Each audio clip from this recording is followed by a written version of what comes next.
What's going on, everybody? We are here for a special, I guess, video. The RLCS schedule for North America and Europe is out, and we're going to go over it. We're starting with NA. We're just going to get right into it because I'll probably talk about a lot of stuff for no apparent reason.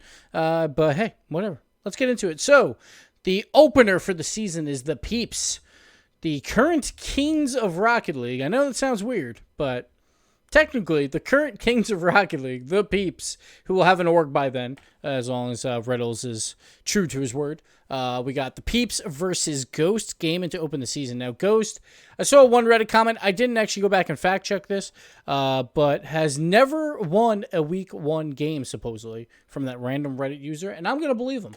I'll fact check it before the season, but that makes a lot of sense because Ghost usually has a relatively hard schedule to open up. They normally play the big three, basically back to back to back. It was very there was a tweet last season by Lethamir. It was like, hey, why is everyone saying we're terrible? We've only played the big three and one other team, and that was, I believe, Splice at the time. So they've never won their opener. Plus, I think they've never actually won on their opening week, where, I think last season they went 0-2. So we'll see if Ghost can bounce back. I think a lot of people have Ghost sitting kind of where Ghost always sits in, that 6th or 7th spot. So getting a win versus the Peeps would be huge. Be great for the Peeps to keep that momentum going, because this is an absolutely huge week for them, week one. They also get Rogue, and that is the definition of who is 4th best in NA, at least in week one, and we'll see that matchup unfold, because, of course, Rogue, not a great offseason, so we'll see what they do coming into this season. They started off slow last season. We'll see if that continues here. But the Peeps obviously coming in as the hottest team, coming off that win, so they get those matchups. Some other notes. The big three, normally the big three, they play in week 5 and week 4. Normally the primetime game or the last game of the day in week 4 is one of the big 3 games, and then it's also in week 5 with the other one in there too. Usually Cloud9, I think, gets both in week 5. This time they're splitting them up a little bit. We got a primetime game for the big 3 in week 4. We have another one in week 5 with Cloud9 and G2. Now, week 5 is always a flexible schedule, so I don't really count this as who has the primetime spot, because these games will change. Just depends on playoff scenarios, basically to make the broadcast as exciting as possible. Sure, there might be some small inherent advantages to playing a warm-up game into another, but I've gone through the stats before, and honestly, there's not really that much credit behind that. It's actually, I think, the teams that play twice, and if they're coming off a win, they actually, if they're playing twice and they have, in their second game, I believe they're below 500 in terms of wins and losses. Now, if they come off a win, they usually do a little bit better, but, what are you going to do? Everyone's going to have small advantages somewhere, but you just got to play your schedule and play it out. Pretty much what Rogue did last season was a lot of people thought that they were getting hurt in week 5 because they were playing a warmed-up team, but they battled back anyway. Then also, they had the toughest schedule at the World Championship, where they came in, they had to play Barcelona off of a win on day 1 of the World Championship, and they still got the win. That's nuts. That's absolutely nuts. So, if Rogue can do it, anyone could do it. But we'll see. So Cloud9 G2 is week 5. Energy Cloud9 week 4. And then the other one is Energy G2 all the way in week 2. So we'll get to see where these teams land. We'll see if G2 can get another 6-1 season. They've had 3 of them in a row. I think they're tied for the best record ever over 3 seasons with the Chiefs, or not the Chiefs anymore, Renegades, but the Chiefs/Renegades. I know it's confusing because now there's a new Chiefs, but we'll see if they can keep that going. I think also there's some other team that over 3 seasons are really good. It might have been Dig or something, but I'm not sure. I think they lost out on that towards the end of the 3rd season. Some other teams to look out for from NA is Birds and the Bees. We haven't really got to see them with international experience, so we'll see how they start out, but it's not an easy schedule for them at all. G2 into NRG for their first 2 games. They also get Cloud9 in week 3, so their first 3 out of 4 games is against the big 3, and they get Space Station in the mix there as well. So if Birds and the Bees are going to make a run, it'll probably be late in the season. I expect a lot of people think they'll come in 8th, and I'm right there with you, but we haven't really got to see them play that much. So for the first 3 weeks, honestly, everyone's going to be like, oh, we're so smart. We all had Birds and the Bees last, and they're doing terrible. But, they get Ghost in the final week. They play the Peeps in week 4, and they get Rogue in week 3. Who knows, Who knows with those games? Those are the games you want to see Birds and the Bees try and get a couple wins here or there. But again, we talked about Ghost normally has a hard schedule. Not too difficult this time around. They have Peeps, I guess. Like some people might say that might be an incredibly hard schedule. But they have Peeps, Cloud9, Rogue, and then Energy. So it's still, like, obviously there's no easy matchup, but at least it's not like all three of the big three back to back to back.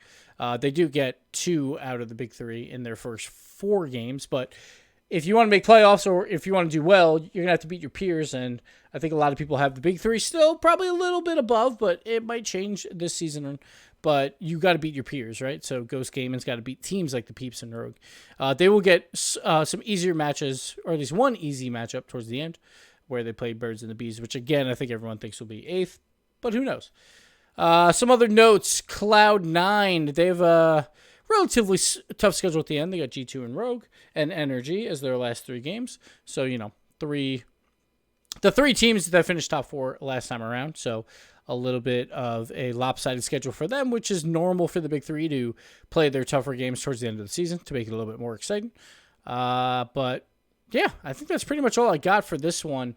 I'm very interested to see how Space Station does. The other note is Psyonix, who put out the schedule, is favored in Energy a lot. They have them in a lot of primetime games. They got them against Space Station, G2, and Cloud9. 3 out of the 4 weeks where you have a scheduled primetime game or the last game is supposed to be your best game. They're in that spot. So Energy getting a lot of highlights here with the new Turbo Pulsa ad. So that should be fun to watch them. And I don't blame them, honestly. Like obviously, like Energy versus G2 and Energy Cloud9 is a no-brainer for a last matchup. I think the only one I could argue is maybe putting Peeps Rogue as that week 1 final matchup, but they probably wanted Peeps to open up the season, and you don't generally want teams to play play the first game and then the 5th game. But sometimes it happens, like in week 2, where Energy plays in the first game and then the 5th. Same with Cloud9 kind of here in the 1st and 5th. So maybe that doesn't matter at all. So maybe I would have liked to see Peeps Rogue as the prime time, put Energy Space Station right smack dab in the middle. But that's probably the only one that I think I would battle against. Again, week 5 will be a different schedule based on whatever happens in the playoffs or for playoff scenarios. And I usually help build that out to make sure it's fair for everyone and it's exciting at the same time. Moving on. Let's go over to Europe. Let's check that out. I like talking schedules. We're a little bit away. Obviously, October 5th and 6th is when the week number 1 starts. It's going to be a lot of fun. This one should be pretty good. Veloce versus Complexity, the 2 rival series teams making it in. Now, obviously, Veloce didn't make it in the proper way. They actually got in because Triple Trouble just exploded or imploded, and they made it in because of that. So 2 rival series teams did wind up making it through at the end of the day, and they will open up the season to see who is the better of the 2. I think a lot of people probably have Veloce as 8th, but I think it's Europe, so you never know. We'll see how they fare. But Complexity, I think, has a strong case to make some moves. Maybe playing Vitality week 1 is not too bad. Try and surprise them early by Complexity after playing Veloce. Like, if they can start out with a win and then have some momentum going into that Vitality game, that's not a bad schedule for them. They also get Barcelona in their final game. I think Barcelona's on the weaker side of teams right now in Europe, but again, who knows? But we'll see. There's obviously Mouse Sports, the new Mouse Sports, also in it. So it's funny because it's like 3 of the 4 promotion teams are in, and then you would think they were rival series teams, but they're not. Mouse is the other promotion team that was not called Mouse Sports. It's called the Bricks. It's very confusing, but Mouse Sports is here. They get a primetime game right off the bat versus TSM. That one should be interesting. TSM getting favored in the first 2 weeks. Not a huge fan of week 2's primetime game. I think relatively weak, but there's a lot of rivalry there. Obviously, Alpha left Barcelona to play on TSM, so I could see why they would put it there. But right now, on paper, I think Barcelona's probably a 7th or 6th at best. And TSM, I was hoping on paper that they would have looked better at DreamHack, but obviously it's only one tournament, and we'll see if they bounce back, but they're not looking too hot themselves. But TSM, 2 primetime games back-to-back. First versus Mouse, so it's 2 new rosters clashing, which would be pretty good. The only thing I would have liked to see, maybe in week 1, is Vitality Complexity open the season. Just to have like your world champions open up the season, I think would be kind of neat, like as a tradition. Like either have them open or have them be the primetime game. is something I would like to see personally. They kind of did it on the NA side with the Peeps being like, the last major winner. But I would like to see it from Vitality as well. But what can you do? So TSM versus Mouse, the first prime time. Then TSM versus Barcelona. Obviously, a lot of rivalry there. Some other games to look out for there in week 2. Probably Dig Complexity could be a good one. Dig's been on the up and up. Complexity's been on the up and up. That should be a fun one to see where they are. And also, they're both coming off playing Veloce in week 1. I think Veloce, obviously there's no easy games, but it's a tough way to open up their season with 2 teams on the up and up. Maybe Complexity's a little bit on the downtrend after skyrocketing up, but they're still, I think, doing relatively well. But we'll see how they do. Moving on, week 3, Vitality versus Barcelona. So Barcelona, 2 primetime games back-to-back as well, which, again, that team to me is 7th right now, so I'm not sure if I agree with that one. Probably would have rather see, let's see the other games in here. Mouse already had one. Probably Dig versus Reciprocity. I probably would have liked to see to give Dig a primetime game. And to get Reciprocity on the schedule for a primetime a little bit earlier. But again, it's hard to know what's going to happen in Europe. I feel like Europe is always incredibly close. And NA, it seems like it's going to trend that way, but you never know. So we'll see how that plays out. Then week 4, obviously, the primetime game, Vitality versus Reciprocity. So that one should be a good one, and that's one of those really top-notch games. And it'll be interesting to see how that all fares. We got Vitality playing TSM and Dig in the final week, so we'll see how exciting those games are. TSM and Dig, who knows what they're playing for? Who knows what Vitality's playing for? Because obviously top 2 is not going to be a gimme for Vitality, who's been rather inconsistent as of late. So we'll see how that plays out. Veloce only gets 1 game in the final week. I would probably agree with that, just because I think they're probably that 8th team. So that makes some sense. And then we got TSM Dig. That should be a good one. I don't know. There's no easy matchups in Europe, and I feel like you could put any of these games anywhere. Honestly, we talk about it on the other side where we have a big 3. We have that all set up. On the European side, I don't know, man. It used to be Barcelona, Vitality, and Reciprocity, but now Barcelona, with that roster move, that they've kind of fallen out of that, in my opinion. I don't know. There's really no big thing. Dig's playing okay. Mouse is playing pretty good. So seeing Mouse play late in the season, they get Veloce in the final week, so that should help them for their playoff hopes, or maybe even top 2 hopes. And they get Reciprocity as well in that final week, so that should be fun. But we'll see what happens, man. Europe is kind of a toss-up right now. When I do predictions, I honestly have no idea who I'm even going to have top 2, probably. Could see some outlier picks just for the fun of it. But, yeah, that's your schedule. So on the European side, we got Vitality has 2 primetime, TSM has 2 primetime, and Barcelona has 2 primetime.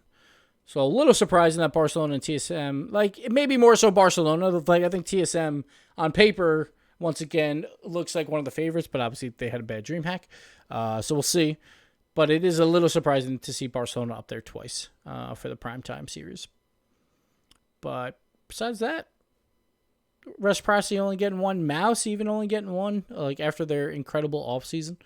And after them, hyping them up a lot. Even beyond the summit, right? They bring in the Bricks, who were not necessarily a top 4 team at that time. But they invite them over other teams, so I'm surprised they didn't give them a little bit more spotlight for the primetime series. But yeah, that'll do it for our schedule. We all start October 6th, or October 5th and 6th. 5th for North America, 6th for Europe, Saturday and Sunday. And we get 5 weeks in a row, and then straight into regionals, I think. I don't think there's a week off. I can't remember. Not really sure. Let's see. I don't think it says. Oh, no, yeah, there is a week off. Sorry, there is a week off because I believe that is the CRL final during that week. So then we get the regional championship 1 week later than normal. So we'll have a bye week there. So that should be fun. See how they do. And then obviously we have our same format that we had recently. So the Curlin format. I forgot the other name. I can't think of the other name. off the top of my head now for some reason. I don't know why. I'm losing it. But there you go. Schedule is out. Go check it out. Go see when your favorite teams play. And obviously all games, they begin at 12 Eastern. So, except for this one, which is obviously a little bit weird because I think technically it starts at 12, but because daylight savings time, maybe it starts at 1. I don't know why that says that. But I think that's because of daylight savings, which doesn't make a lot of sense. I'm not really sure. Maybe it starts at 1 for some reason that day. Or maybe that's a typo. I have no idea. But go check out the games. I'm done blabbing. I'll see you later.